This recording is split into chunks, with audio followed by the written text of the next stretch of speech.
Dans cette vidéo, nous allons aborder des sujets délicats qui devraient demeurer privés, des éléments dont personne n'a besoin de connaître, car cela n'apporte aucune valeur ajoutée.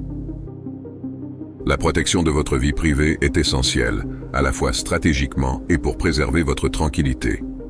Pour nos adeptes des sujets stoïciens ou philosophiques, ne vous inquiétez pas. Cette vidéo vous montrera comment adopter une attitude stoïque dans le monde actuel. Voici les 6 choses que vous devriez garder secrètes. Premièrement, vos batailles passées. Il n'est pas nécessaire que les autres comprennent ce que vous avez traversé. Justifier vos expériences devant ceux qui ont souffert peut sembler arrogant. Votre personnalité est le résultat de vos expériences, mais personne n'a besoin de les connaître, et vous ne devriez pas utiliser vos difficultés comme excuse ou justification. Les moments difficiles ont forgé votre caractère, maturité, sagesse et effort. Personne n'a besoin de visualiser votre douleur. Ils doivent simplement reconnaître votre progrès. En fin de compte, il est plus admirable de ne pas s'attarder sur son passé, mais d'être présent, démontrant qualité et expérience, que de se vanter de ses expériences sans les mettre en pratique, se contentant d'une histoire de dépassement. Deuxièmement, les détails de vos objectifs sont à traiter avec précaution. La plupart des gens savent dans quelle direction vous vous dirigez. Imaginez maintenant révéler des détails qui exposent la précision de vos démarches. C'est comme si vous donniez accès à votre téléphone à n'importe qui. Vous perdez le contrôle de la situation, et en cas d'échec, vous vous demanderez si c'était de votre faute ou si quelqu'un vous a trahi sans savoir d'où vient l'attaque. Il y a tant de gens qui pourraient vous nuire que vous ne saurez même pas qui est responsable.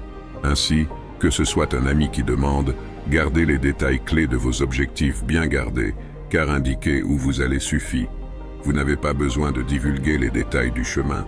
Après tout, personne n'est votre partenaire, personne n'est votre propriétaire, vous n'avez pas à vous justifier. Il suffit que vous soyez le seul à détenir l'information sur votre parcours. Troisièmement, abordons la question de votre bonheur. Dans un monde où la joie et la légèreté sont devenues rares et précieuses, il peut surprendre certains de vous voir sourire sincèrement. Certains l'admireront, mais d'autres pourraient vous considérer comme inauthentique pour être si joyeux. Il est parfois difficile pour certains de croire qu'une personne puisse véritablement jouir d'une paix intérieure profonde. C'est pourquoi je vous encourage à vivre votre bonheur sans réserve. Si quelqu'un vous demande comment vous allez, il suffit de répondre que tout va bien, sans prétendre que tout va parfaitement. Posez des questions sur les progrès des autres, au lieu de mettre en avant vos propres succès.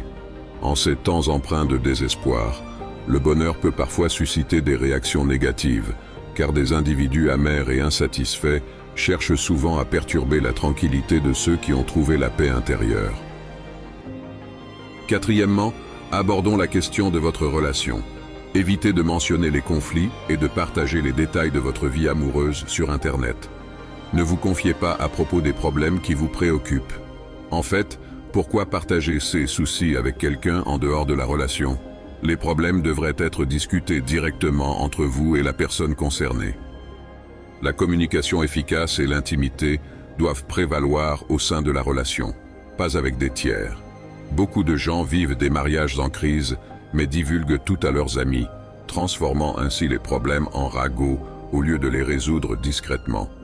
Par conséquent, gardez à l'esprit que votre relation avec cette personne restera saine uniquement si vous maintenez l'intimité et la confidentialité, c'est-à-dire si vous résolvez vos problèmes sans tout révéler aux autres sur ceux qui se passent dans la relation.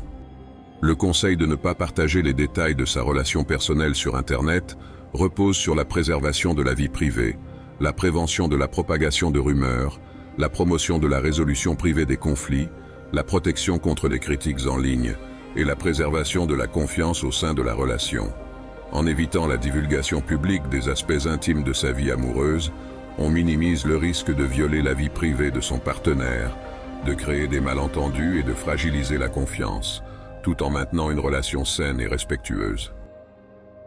Cinquièmement, en ce qui concerne votre situation financière, il est préférable de la garder confidentielle, que vous soyez financièrement à l'aise ou endetté.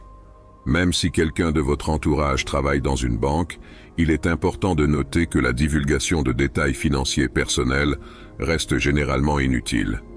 En effet, quel que soit votre statut financier, Partager ces informations peut engendrer des réactions négatives. Si vous êtes dans une situation financière confortable, cela peut susciter l'intérêt d'opportunistes, tandis que si vous traversez des difficultés, la plupart des gens peuvent réagir avec mépris. Pour cette raison, il est préférable de maintenir un certain mystère autour de vos finances, permettant ainsi aux gens de spéculer à leur guise. En restant discret, vous vous assurez que ceux qui vous sont proches se soucient davantage de vous en tant que personne plutôt que de votre situation financière. Il est essentiel de noter que si vous êtes perçu comme désespéré, vous risquez de perdre des opportunités, car les gens auront tendance à s'éloigner rapidement. Que ce soit lors d'un entretien d'embauche, d'une réunion sociale ou d'une rencontre avec des amis, afficher de la désespération ne fera qu'engendrer des problèmes, perturber l'atmosphère et vous faire paraître gênant. Il est crucial de se rappeler que la désespération ne favorisera pas la réalisation de vos objectifs. Au contraire, elle risque de les repousser davantage. Par conséquent, si vous envisagez de laisser transparaître un manque de contrôle en présence d'autres personnes, il est souvent préférable de s'abstenir et d'éviter de prendre cette voie. En résumé, maintenir une attitude calme et confiante revêt une importance capitale. Gardez à l'esprit que le monde accorde une grande valeur aux apparences, et même si vous ressentez des incertitudes intérieures, la meilleure stratégie consiste à projeter de la confiance. C'est ainsi que vous convaincrez les gens que vous êtes maître de votre situation. Pour conclure, protéger ces aspects de votre vie n'est pas simplement une question de préservation personnelle, mais une voie vers une compréhension plus profonde de soi et une pratique moderne du stoïcisme. Dans un monde qui valorise le partage constant d'informations, choisir ce que l'on partage devient un acte d'autonomie. Merci de nous avoir accompagnés dans cette réflexion aujourd'hui. Si cette vidéo vous a parlé, n'hésitez pas à laisser un commentaire, à vous abonner et à partager. Prenez soin de vous et à très bientôt.